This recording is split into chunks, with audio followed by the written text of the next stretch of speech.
GM, everybody. Welcome back to another edition of Frax Check. This is your host, Capital K, and we'll be going straight to the source of truth via checking the chain. But first, before we do that, make sure you smash that like and subscribe and also retweet button. We appreciate it.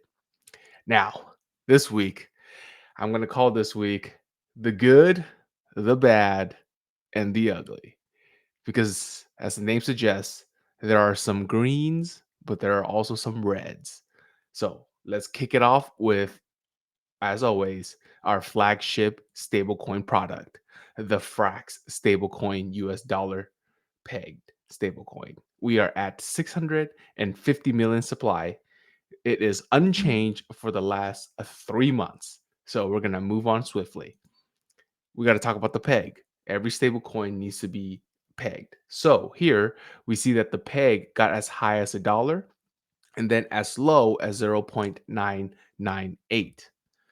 But that's the dashboard numbers. And we simply cannot trust dashboards. So we got to verify. Hop over into the market. We go to 1inch and we try to swap 35 million Frax and we into USDC and we get an exchange rate of 0.996. Okay, so that is a really nice exchange rate. In addition to that, USDC is not the only other pair that we can swap into. There's also $128 million worth of liquidity for the PYUSD pair. So we could swap another large sum of Frax with that pair as well. So liquidity peg doing pretty good. Moving on, we got to take a look at our balance sheet. This is updated on a per block basis. So you could go to fax.frax.finance and tap on the Frax stablecoin tab, and you can see this balance sheet yourself and do the math and calculation yourself.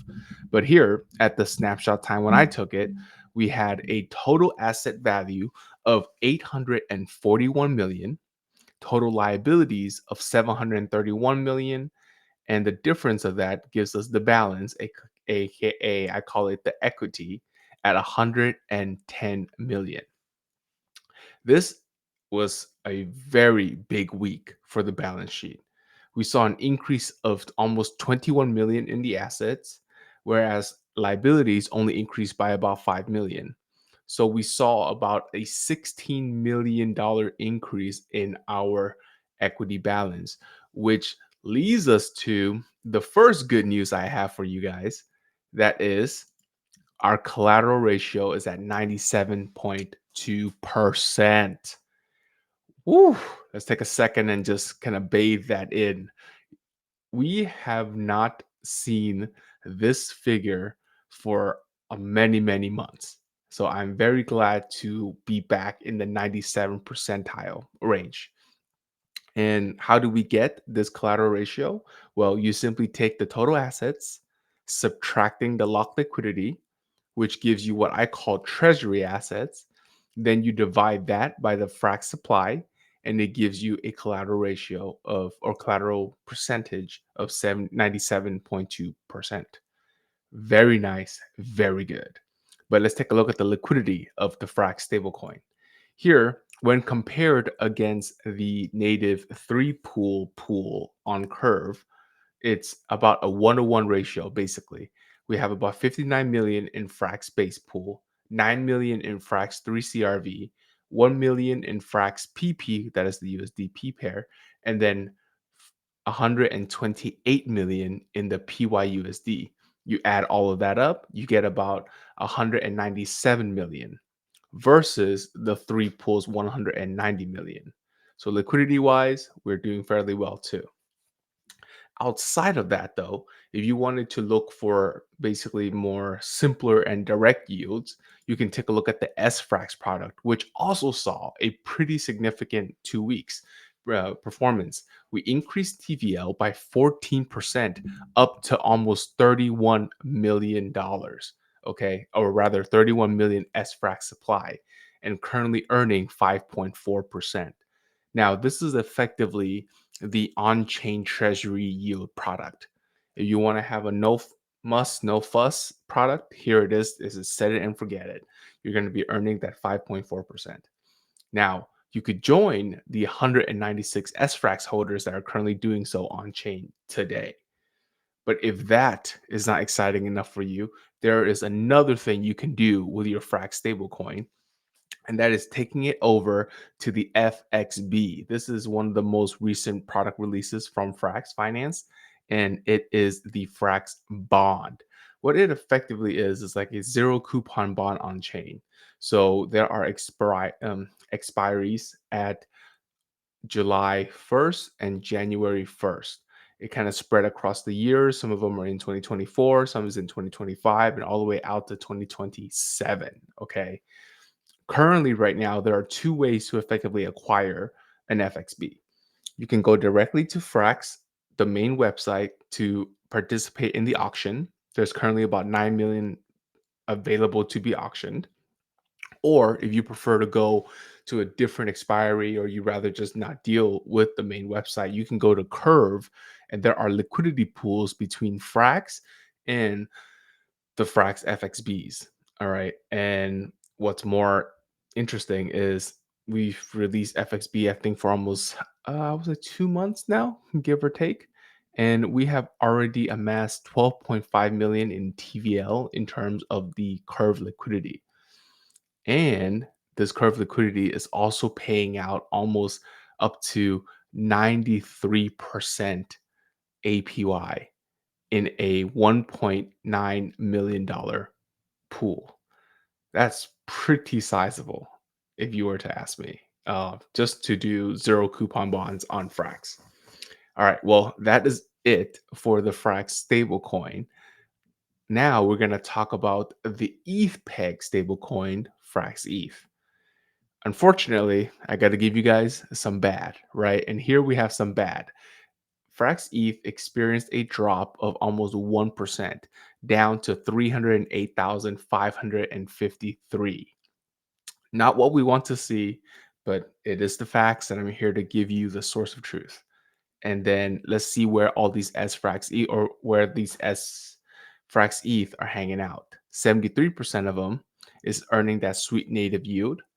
About call it 18% is spending it in curve pools, earning all the emission rewards. And then we have about 8% just chilling in the ether. That is the monetary premium of the Frax ETH. 8% monetary premium.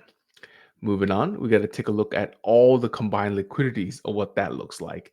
And it because it will help us check the peg. And here we see the peg for swapping 3,500 Frax ETH into ETH is 0.997. Okay. And here is another interesting point is ETH is not the only pair that is being paired against Frax ETH. We have the Frax ETH WETH and Frax ETH STETH pool as well. In aggregate, all of these pools add up to a 218 million TVL. That represented a 20% bump from just 2 weeks ago. Granted, largely it is from the price increase, but there were also increases in the ETH being staked in there or being LP'd in there as well. Currently, right now, there is a slight imbalance of 73% versus 27% for the Frax ETH and ETH,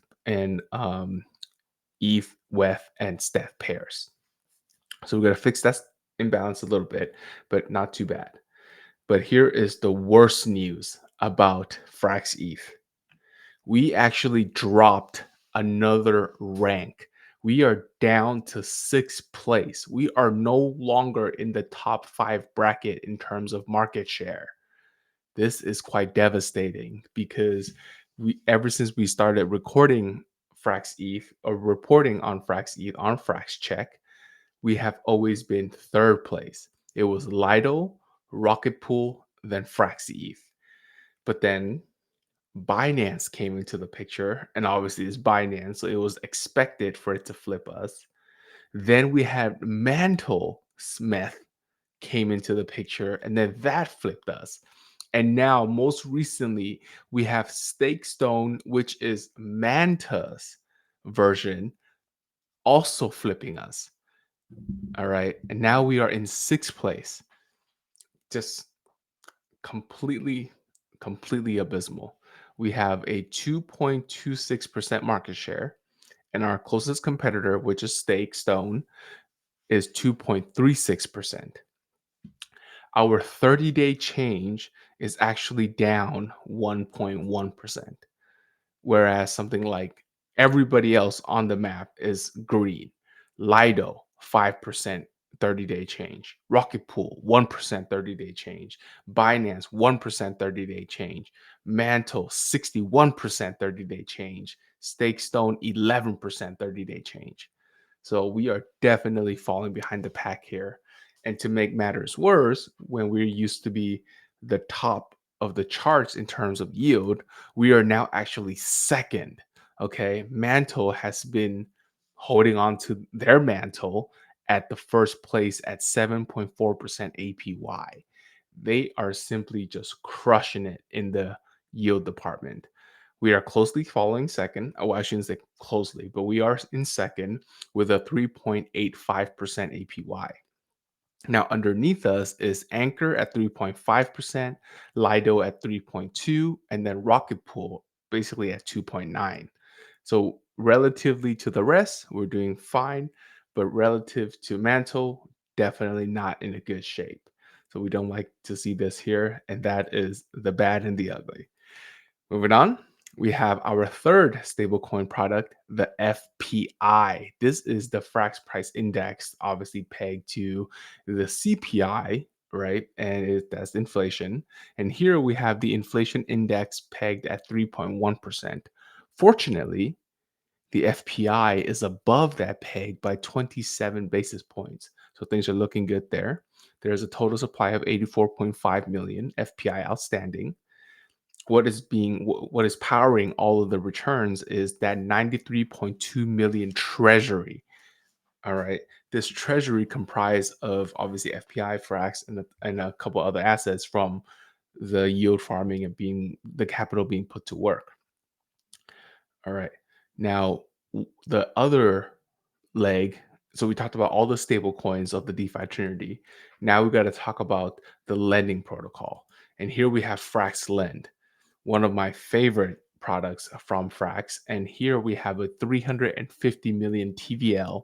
I believe this is an all-time high TVL. So we are looking in tip-top shape for this product. In addition to that, we are also near all-time high level in terms of borrowed value.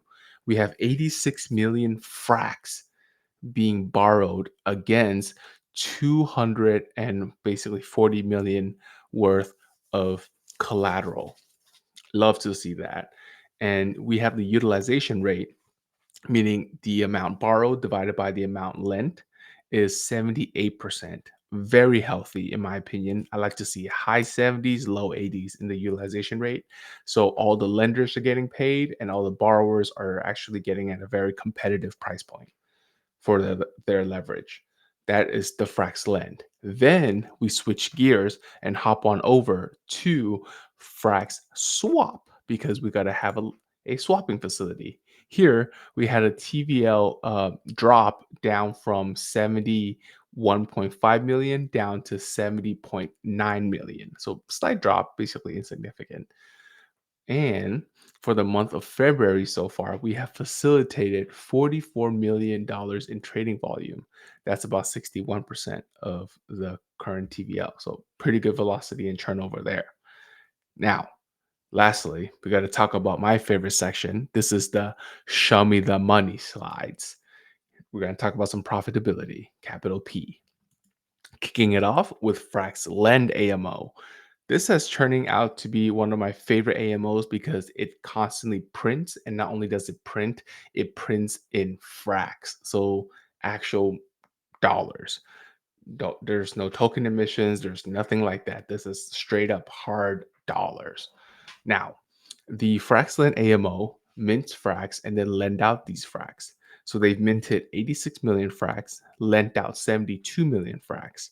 And in February so far, they have earned $197,000.